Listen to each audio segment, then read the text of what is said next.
Good evening, ladies and gentlemen. How are y'all doing tonight? Good, good, good. Put your hands together for all the schools of excellence that have been awarded, especially, keep your hands together for Sophia, Mateo, Karen, and Useba. They are the real reason we are here tonight. They are the real reason we are here tonight. So, again, my name is Donovan Livingston, bringing you greetings from the Tar Heel State, North Carolina. I will warn you, if my southern accent slips out tonight, it just means I'm right at home, all right? Is that cool? Sounds good. So, tonight I have a little bit I want to share with you before we depart from this place. I want to talk to you a little bit about writer's block. That is the place where our words reside and where they live, and how to get those words out, and why getting those words out is extremely important. As a poet, as a storyteller, as an author, I truly believe that the words required to change this world exist within us and live within us right now.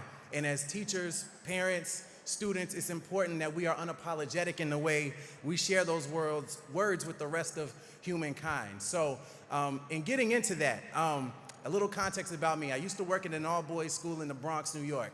It was a dope opportunity. It was all black, all Latino men at the school. I was a college counselor, I coached basketball, and I taught poetry. It was literally like everything I wanted to do. And so every morning we would start our day after announcements with this mantra. And I want to get the blood flowing, circulating a little bit. So if I could, get everyone to stand up. Everyone to stand up. Yes, awesome, awesome. And so what we would do, we would raise a fist, and we would repeat this mantra after the leader. And it goes, sharpen your eyes, tune your ears, so you know what you see, understand what you hear, minute by minute, hour by hour, as we know our story, we know our power. Awesome, awesome. Give some snaps to yourselves. That was lovely. That was lovely. So that's how we would start our day. That's how I wanted to start this presentation, because on this day, last May, my story drastically changed. So I'm not sure how many of y'all have seen or heard Liftoff. It was the speech I gave in my graduation convocation address at Harvard this past May. And for those who have seen it and shared it and talked about it, used it as professional development or deconstructed it with your students, thank you. I literally had no idea I was speaking to such a large audience, and arguably this is the reason I am here today, so thank you for that. And when I think about how I talk about Liftoff in this moment with my friends, it was crazy because I've been doing spoken word poetry for a very long time. And I've been working as a college advisor and working with students in different roles for a very long time too. So really, I haven't been doing anything different. It's just this one moment stood out. And I often like to challenge people when they ask me why they think this moment stood out so much. And I would be remiss to say that it didn't have a lot to do with the fact that the Harvard name was attached to it. And because of that, I always try to push back a little bit and critique that and say, you know, because Harvard's name was attached to it shouldn't be the reason why the message mattered. It shouldn't be the reason people listen. Although I know that's why some people did pay attention, I also want to warn people that putting faith and values in institutions rather than people, rather than the stories, it undermines the whole purpose of the story in the first place. So please know that I'm extremely grateful for that, but please know that your story matters more than any school you could ever go to or any degree with your name on it. It's way bigger than that. And so if my life's accomplishment, and my greatest accomplishment was the school I went to, I haven't done my job as an educator or a person. So I always like to keep that in mind. But that moment did yield some pretty cool opportunities. I've gotten a chance to fellowship with you today and speak at conferences around the country and that sort of thing. Had a chance to speak at the World Forum for Democracy in France this past November. In case y'all were here in November, you might have remembered something like an election happening. I was in France for that, and to be able to see the sort of aftermath from another country's perspective was quite humbling. And my wife and I, when we were there, we were really scratching our heads like, do we really want to go back? I mean, France is nice. We were happy with the Eiffel Tower and croissants with every meal, but, you know, we came back because there was work to do. I think, though, the coolest opportunity I had a chance to introduce President Obama at a campaign rally on actually the 8-year anniversary of his original election. And with him being the first president I voted for and me being excited because it took place in my hometown, I thought a lot about what I wanted to say to him, but what mattered most to me was nailing the handshake. So before I go on, I like to call this next segment Adapt in 4 parts. Bear with me. So this is me and President Obama on that fateful afternoon. That's the back of my head, if y'all can't tell. All right, so this is the approach. I'm trying to figure out, do I go for the, palm in palm, good evening, Mr. President, how are you doing? Or is he gonna dap me up like we're just coming off the basketball court or something? So stay tuned. So we have the mutually agreed upon salutation. President Obama is full-fledged. I'm gonna dap him up like we're homies and go way, way back. And I'm like, I'm cool with it. I'm cool with that, Mr. President, if that's what you wanna do. Then we have the embrace. This is me whispering sweet nothings into his ear, telling him, please take me with you. Don't leave us with him. And I'm pretty sure I told him I loved him in this moment too. So yes, and this is me just holding on a little too long. His hands was really soft, and I really got into it. But he was like, you still here, bro? I was like, yeah, my bad. I'm sorry. But my story, yes, I'll actually get to this photo in a second. But my story is it's much more complicated than that. It always wasn't these joyful moments, and it wasn't always this happy. I recall struggling a lot in school, more specifically when I transitioned from high school to college, which is one of the reasons why that phase is really important to me in working with young people. For those of you who saw Liftoff or watched the video, I do this anecdote before going into the poem about getting involved with spoken word poetry and hip hop, and that really being my form of cultural expression, my language, and the way I chose to communicate with the world.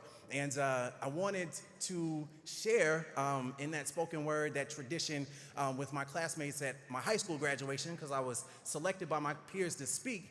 And my teacher, who was in charge of graduation, would not let me do that. She threatened to cut my microphone, take the opportunity away from me if I went into a poem or a rap or something of that sort.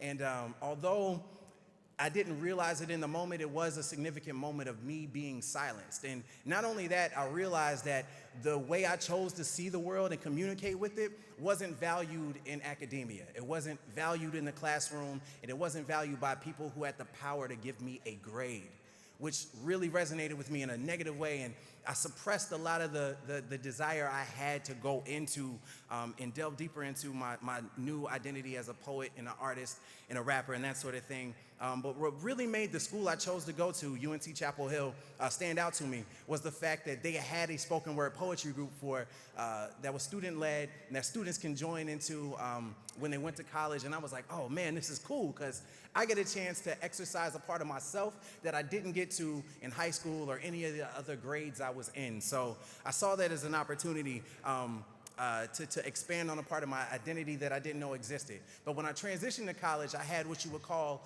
an identity crisis. So this picture is actually my picture from freshman year when I saw my grades, all right? So look, we're gonna play a little game real quick. It's called Guess My GPA. Now, don't say it out loud, keep it to yourself. I will not be offended, whatever you come up with in your head, because the number I will tell you is probably lower than that. So, very true. So when I transitioned to college, like I said, I had a hard time. My GPA my freshman year, after my first semester, was a 1.6. Woo, yes. I had a 1.6 GPA. I had a C, 2 Ds, and an F. A C, 2 Ds, and an F. And by no means did I feel like that was representative or reflective of who I was as a student, but very much my parents and all my mentors was like, oh no, baby, what is you doing? What are you doing at that school where you're losing your mind? Now, some of those wounds that I had were self-inflicted. I was no stranger to a party and things of that nature, but also some of the things that held me back were quite systemic and embedded within the institution, and it made it really difficult for me to see myself succeeding. And one of those things that made it difficult for me to see myself succeeding was the fact that I was trying to fulfill a destiny, live out a dream that other people had over my life and my body that I didn't necessarily have for myself. Now, I've been here all day and I've enjoyed myself, and a lot of the first initial comments people have when they come up to me is like, oh my gosh, you're so tall. You're right, you're very, very right. I'm a lot taller in person than I am on the internet. But with that in mind, you know, a lot of people thought I was at the school I was at to play basketball. And although I went on an academic scholarship and that sort of thing, I kind of bought into that idea that, hey, maybe I should exercise this. Maybe I should try this, because the way people were microaggressing against me while I was there was very much, oh, well, you're tall, you play basketball, you're on the team, right? And, you know, I tried out for the team. I made it to the week before the season started, and I got cut. And it took a huge shot to my mental health as well while I was there, because I thought that this was something that I should be doing. Everybody else assumes this is what I do. This is the identity I should be carrying out. This is who I should be becoming in this space. And I turned my back on my commitment to telling my stories, to being authentic, and to being, the reason why I came to the school was to find a new way to express myself. And basketball wasn't it. It wasn't a part of my destiny as much as everybody else wanted it to be. And, you know, once I realized that I had to overcome that and find it for myself, I knew that my story mattered because of these people behind me in the picture. My mother, my father, my wife, although I wasn't married in undergrad, these people, I am a reflection of the hard work and love that they poured into my life since day one. And all the things that I have, all the successes you may see, is only because these people took the time to care and love me. And that's the same for many of you, you students, you educators. We're all where we are because someone else sacrificed to make our lives possible. And once I was able to accept that, it made my transition and comfort with being a poet, with trying to tell my story, more feasible. So what happened my sophomore year, things were getting better, my grades were going up, but I struggled in this one class, and I had a professor in that class look me in the face and tell me at the end of the semester, Donovan, you just don't belong in college. You don't belong at UNC especially. And that resonated with me. It could have resonated with me in two ways. I could have listened to him, taken his word, and transferred and gone someplace else or found something else to do, or I could respond to it with confidence in a meaningful way. And that's what I did. While I was in undergrad, I rapped a bunch. I had an album, mixtapes. I was on stage all the time. I was performing with a group of other spoken word poets, and I really made sure I was building a community of artists around me so that I knew I had a space to go when things went tough. When things got tough, I leaned on my stories. I leaned on my community. I leaned on this group of people to make me feel like I belonged, even when the people that run the school made me feel otherwise.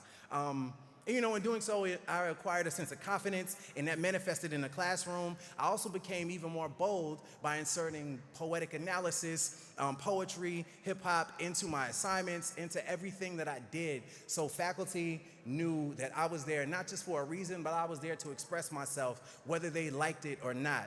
And one of the reasons I looked up to the students this evening is because they took the time to be intentional about disrupting the narrative that says your voice doesn't belong and it has no place here. So please, again, give those students a round of applause. Right.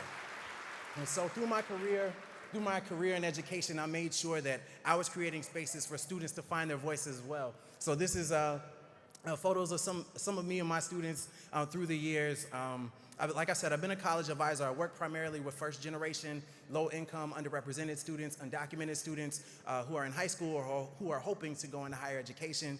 And through that work, I help them craft their narratives, not just telling stories and writing essays to get into college, but really being intentional about helping them see their strengths, their assets, their ideas, see the beauty in what they have to offer to a campus, a university, a school, to themselves and the world at large. And I think that's been really powerful for me because we're able to connect the person's sense of self-discovery to the school that they want to go to and see themselves blossoming at. So the schools that they want to go to also fit their narrative. The schools they want to go to appreciate their narrative and don't trivialize them or marginalize them or objectify them any more than the world has already done. And I think that's extremely important as educators, that we make students feel like their stories, their voices matter. And I know I'm in a room where everybody feels the same way, and that gives me confidence knowing that there's another generation of young people coming up who are going to be unapologetic and purposeful about speaking up for themselves. So through that, I try to instill within my students some of the sensibilities that hip-hop has provided me and spoken word poetry has provided me throughout my life. How many of you all were here for Gloria Ladson Billings earlier this morning? She was awesome, right? Awesome. And so she's, very adept at hip-hop scholarship and that sort of thing. And a few years ago, Dr. Bettina Love, who is also a hip-hop scholar, identified these 5 traits that education psychologists have agreed upon that are necessary for academic success. It's social emotional intelligence, improvisation, curiosity, optimism, hope, and grit. All of these things combine work to make for a successful student. And I would argue, and can attest to firsthand, that me being intentional about telling my stories, doing spoken word poetry, even though other folks might not want me to, being intentional about being a rapper and being happy and excited about that and really willing and ready to share that with the world, those sensibilities within myself are the very same things that students experience when they have a chance to do this sort of work on their own. They do have a sense of the world around them. They are more emotionally aware. They are able to improvise when the world throws them a huge curveball like a 1.6 GPA. They're able to imagine a hopeful situation rather than take their circumstance as is. And I think that's extremely important. And before I leave you all tonight, I do have one more poem that I would love to share with you. Before I go, because CABE, you've been amazing. Please feel free to follow me, Instagram, Twitter. I do follow back.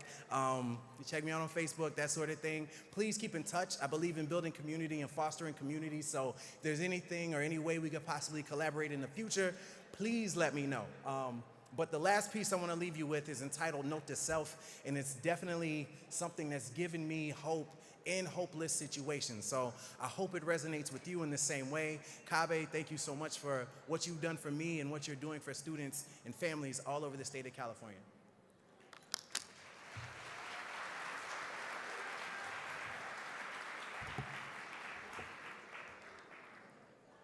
I wrote a letter to myself during my freshman year of college. It was a letter to me in the future. I wrote about how you should be a doctor by now, someone's boss, CEO bound, a profound leader in your field, the first black something. Then Obama happened, and I had to go back to the drawing board. Now, you haven't lived until you've walked in someone else's dream, wiped the crust from your own eyes, and realized your first rude awakening. In college, your boy slept in one too many mornings. Hit the snooze button till nothing was left but a bunch of failed tests and excuses that were useless when I looked at my professor and he told me, "You don't belong at this institution. Reconsider, young man." I was 19 the first time I wanted to drop out. I had my home number dialed in my phone, but something told me not to press send. If I could have written a letter to me now, back then, I would have told myself that every morning you rise, you've already defied an odd, even if the best you can do is finish.